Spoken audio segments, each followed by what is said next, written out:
ಬೆಂಕಿಯ ಹಾಗೆ ಉರಿಯುವ ನೋವನ್ನು ಹೊಟ್ಟೆಯಲ್ಲಿ ಇಟ್ಟುಕೊಂಡಿದ್ದರು.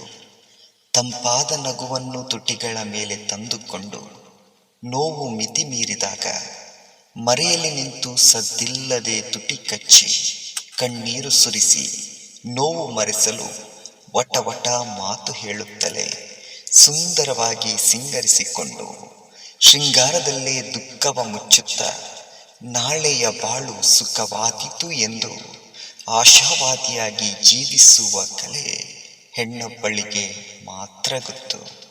ಹೆಣ್ಣು ಸಂಸಾರದ ಕಣ್ಣು. ಜಗತ್ತಿನಲ್ಲಿ ರಜೆ ಇಲ್ಲದೆ ಕೆಲಸ ಮಾಡುವ ಏಕೈಕ ಜೀವಿ ಅಂದರೆ ಹೆಣ್ಣು.